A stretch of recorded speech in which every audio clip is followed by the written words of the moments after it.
Caraca! Depois de 7 meses com Selic a 2%, menor patamar histórico, o Copom volta a aumentar a Selic, agora para 2,75% ao ano. Aumentou em 0,75 pontos percentuais. Mas o que isso significa para os seus investimentos? O Brasil voltou a crescer? Será que o dólar cai e volta para casa dos R$ 4? Como é que fica a Bolsa de Valores? É isso que a gente vai ver. Quais são todas as possíveis consequências desse aumento da taxa Selic? Antes da gente começar, eu só peço para que você deixe o like nesse vídeo, para que ele possa ser distribuído para o máximo de pessoas possíveis.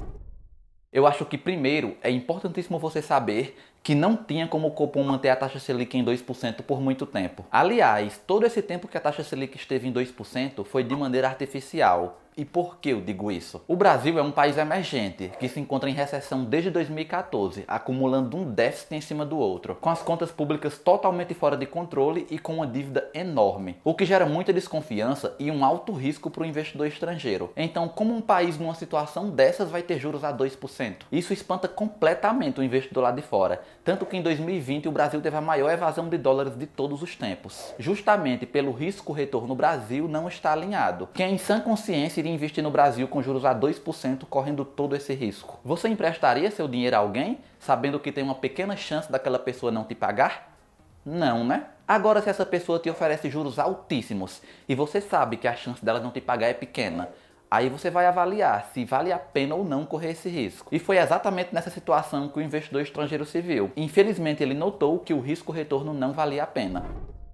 Mas aí vem a pergunta: por que o Bacen manteve essa taxa em 2% todo esse tempo? Porque ele avaliou que os ganhos seriam maiores que as perdas, ou melhor dizendo, que as perdas seriam menores. O governo tem dívidas que estão diretamente ligadas à taxa Selic, então se essa taxa diminui, consequentemente essa dívida se torna menor. E outro principal motivo foi a pandemia. Com todo mundo em casa consumindo menos e as empresas paradas, a inflação desceu drasticamente, de 4% lá no início de 2020 para 1,6% no relatório Focus do meio do ano. Então, como a taxa Selic é diretamente ligada à inflação, sendo um meio de mantê-la sob controle, o Copom se sentiu à vontade para descer a Selic a patamares tão baixos, já que a inflação caiu muito além do programado. Afinal, ninguém contava com o surgimento do vírus, né? Mas, Fábio, isso foi só por um momento. Logo depois os preços começaram a subir, só que a Selic se manteve. Verdade. O índice IPCA chegou a subir 1,35% em 2020. Essa foi a maior variação mensal em mais de uma década. E o IGPM chegou a aumentar cerca de 4% em um único mês. Isso foi em setembro. E terminou 2020 com um acumulado de 23,14%. Só para você ter uma comparação,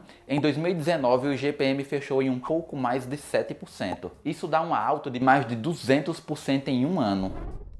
Só que apesar de tudo isso, o Copom continuou a adotar essa política de juros baixos. E por quê? Aí a gente tem que voltar lá naquela questão das contas públicas, que depois do auxílio emergencial ficaram muito maiores. Em 2020 nós tivemos o maior déficit primário dos últimos 16 anos. O déficit primário é a diferença entre o que o governo arrecada e o que ele gasta. E essa diferença em 2020 chegou a quase 800 bilhões de reais. Para você ter uma ideia, o déficit de 2019 foi de 95 bilhões. Então, em 2020, isso multiplicou por 10 vezes. Então, por isso, eles decidiram manter os juros tão baixos, porque aumentar esses juros significaria aumentar essa dívida, que já é gigante.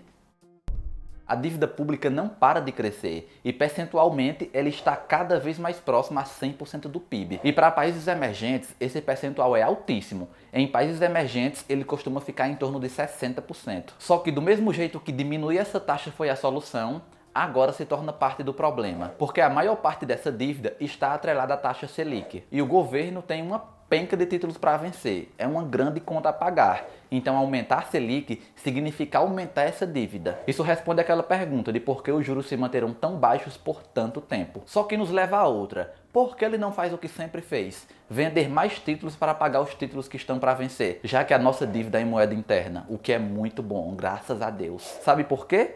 Porque não é só os estrangeiros que não querem investir aqui, até os próprios brasileiros não querem comprar títulos a juros tão baixos. E uma forma muito fácil de perceber isso é através do site do Tesouro Direto, tanto pelo deságio como pelos curtos prazos dos títulos. Como a demanda pelo título está baixa, existe essa rentabilidade a mais para tornar o título mais atrativo. E como muitas pessoas estão com medo da marcação ao mercado, os prazos dos títulos estão mais curtos, obrigando o governo a assumir uma dívida que ele vai ter que pagar logo ali na frente. Então, por todos esses e outros motivos, o Copom decidiu voltar a aumentar a taxa Selic, esperando assim atrair investimentos tanto externos quanto internos, e torcendo para que a vacina traga uma retomada ao crescimento da economia. Mas como esse foi um aumento bem modesto de apenas 0,75%, a tendência é que esse investimento externo seja bem modesto também. Então a entrada de dólares no país não deve ser muito relevante, o que não faz o preço cair tanto. Caso isso aconteça, vai ser por outros fatores e não por conta da Selic. A única coisa que esse aumento da taxa Selic pode afetar de imediato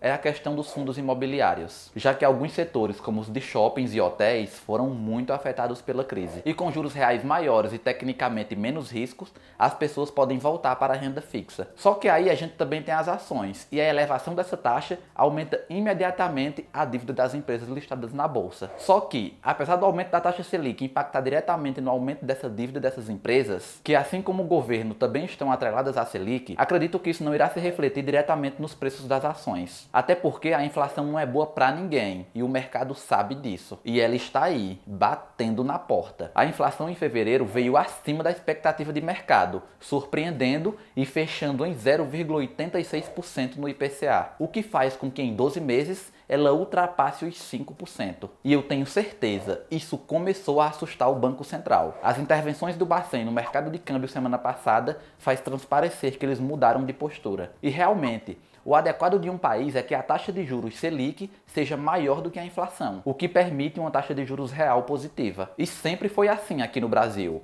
como a gente pode acompanhar nesse gráfico. A linha verde da inflação esteve sempre abaixo da laranja, que é a da taxa de juros. No entanto, isso mudou em 2020, quando tivemos uma inversão. E pela primeira vez em toda a história do Brasil, tivemos uma taxa de juros real negativa, o que continua acontecendo, apesar desse aumento da Selic. Mas lógico que isso já deixa os investidores em alerta e de olho na próxima reunião do Copom, que provavelmente vai ter outro aumento nessa taxa. E você, logicamente, tem que ficar em alerta também, porque a decisão deles impacta diretamente no seu bolso. Então já se inscreve aqui no canal para se manter informado e tomar as melhores decisões a respeito dos seus investimentos. E se você curtiu esse vídeo, não esquece de deixar teu like, isso é muito importante aqui para o canal e faz com que ele seja distribuído para mais pessoas. Eu me despeço por aqui, meu nome é Fábio Rodrigues, muito obrigado e até o próximo vídeo.